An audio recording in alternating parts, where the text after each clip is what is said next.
1 in 6 of all prisoners in Australian jails is on remand.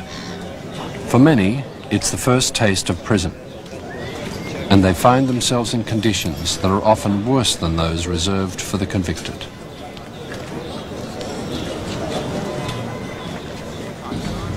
Well, there's roughly 300 or 400 prisoners out in the yards, and there's no washing machines at all. There's no facilities to wash your clothes except for 2 sinks, and the prison staff are always worried about hygiene, yet they do nothing to help the prisoners in relation to that. The toilets are always frequently blocked out in the yards there, and usually always stinking, and it's just, you know, totally unacceptable to today's standards. Should the RSPCA have animals in the same sort of shelter, or any person have animals in the same sort of conditions there, there'd be the biggest uproar of all time.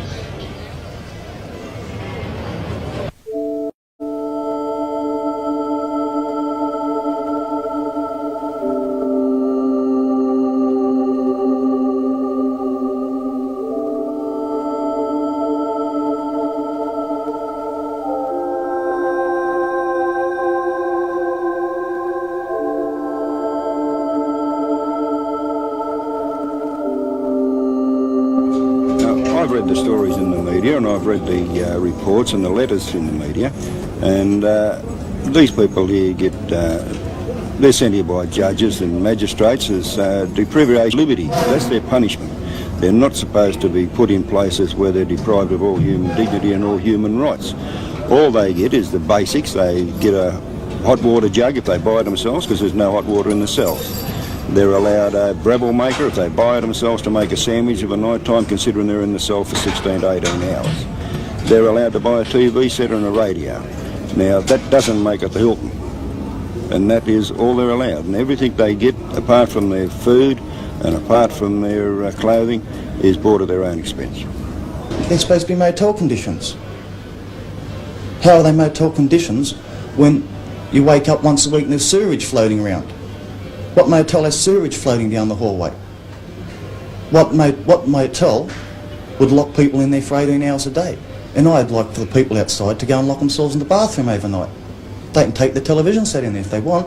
They can take a bottle of wine. But they won't like it. And I'd like them to see if they could perceive doing that day in, day out for 9 years, 8 years, 5 years. They won't be able to do it for a week.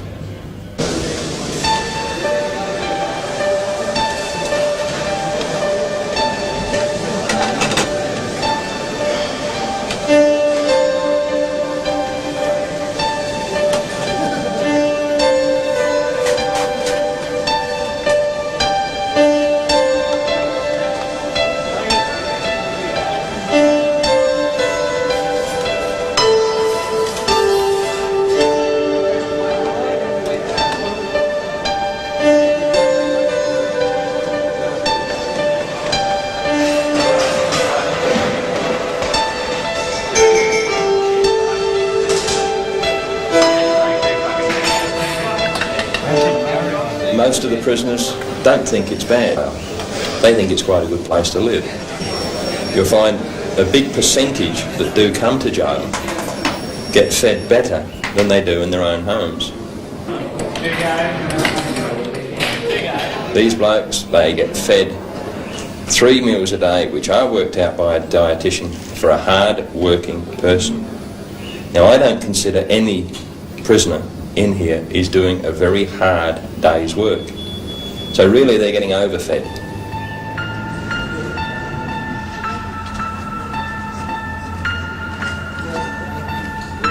The folklore says they sew mailbags in jail, but they don't. They do almost no work at all in Australian prisons. The main activity is no activity. They sit or lie 14 to 18 hours a day in small cells. Then they're let out to the yards, again to do nothing. The most destructive force in prison is boredom. What sentence you done? All right.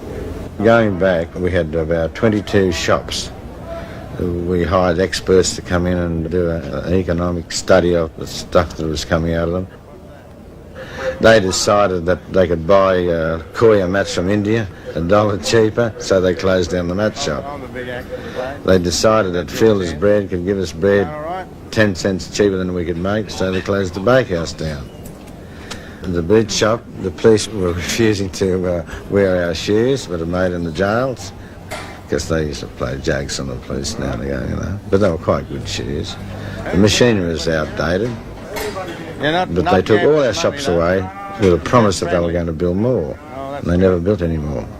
If we don't have worthwhile factory-like work conditions, or at least work conditions that simulate those that exist in the outside world, the only options available for the prisoners, I suppose, include lying around, sunbaking, planning their next job, having a post-mortem on the job that failed, that put them into prison, planning how they can get at one another, how they can engage in drug dealing, how they can square off with the officers, all of these things being useless, negative activities.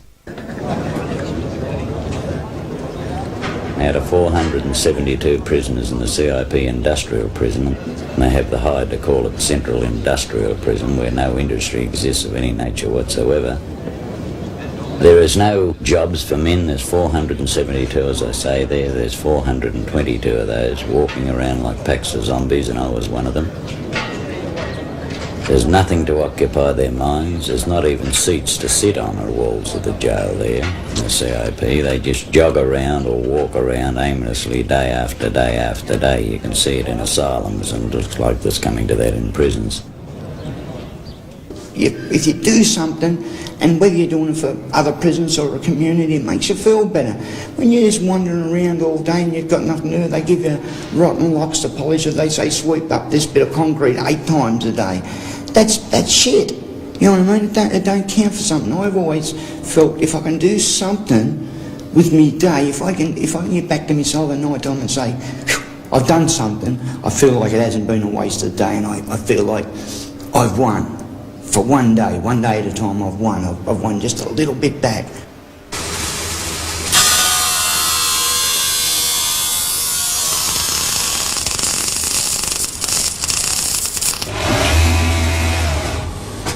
The few who do have jobs, if nothing else, it makes the time go faster.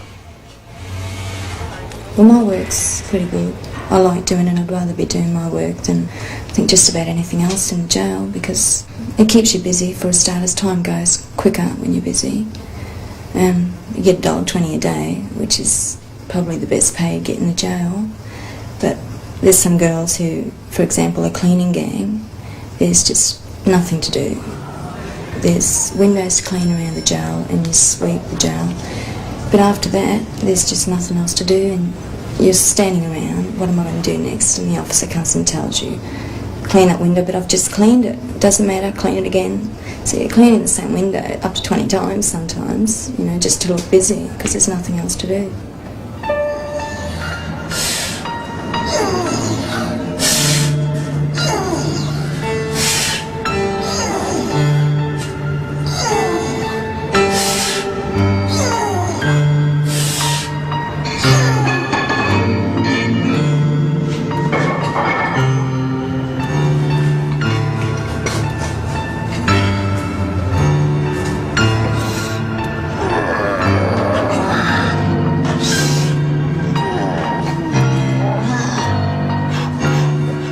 The exercise is not just bodybuilding.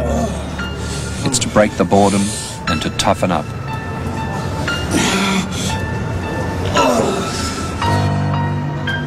Or if the rule of survival of the fittest applies anywhere, it applies here, inside. I don't think anybody ever really knows how to survive in jail, because every day's a new challenge. Every single day. But you've got to make the best of what you've got. You've got to get on top of the heap pretty. If you're doing a long term, and there's quite a few blokes doing a long time, you've got to assert yourself in some manner.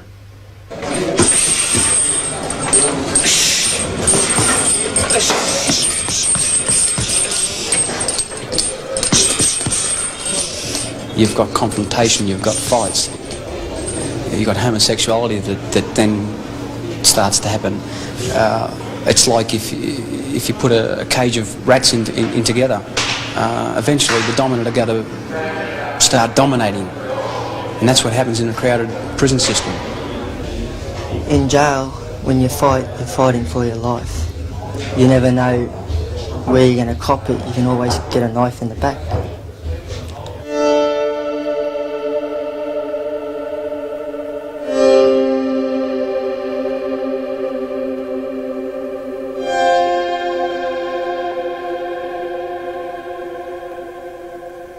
This cell here is one of the worst cells that I've ever seen as far as the amount of blood. The prisoner was bashed with the leg of a table, and he received 100 stitches in his head and about 8 stab wounds to his arms.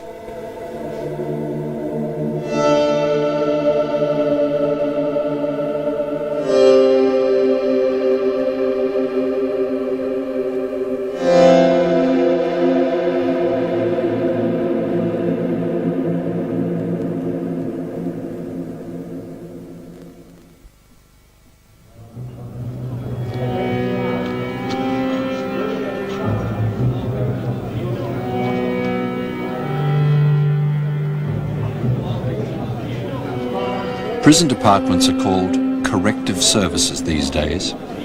It might convince, it certainly won't convince its customers, who know that little correction happens here. Rather, all the vices of man can emerge in this environment. Violence, cruelty, lust, and often they'll be directed at the newcomer, the first-timer. Statistically, he's young, 18 to 25, unmarried and unskilled. He's inside for less than a year, and his primary challenge will be survival.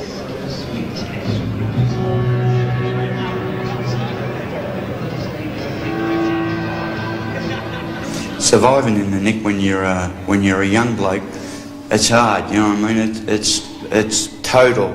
Sometimes it can mean your life, or it can mean your arse. You know what I mean? You can either get sodomised by the system or by the prisoners, or you can fight back, and the more violent you are, the more they let you run through. Violence is your ticket through the prison system, and if you don't make it through when you're a young bloke, it can bend you.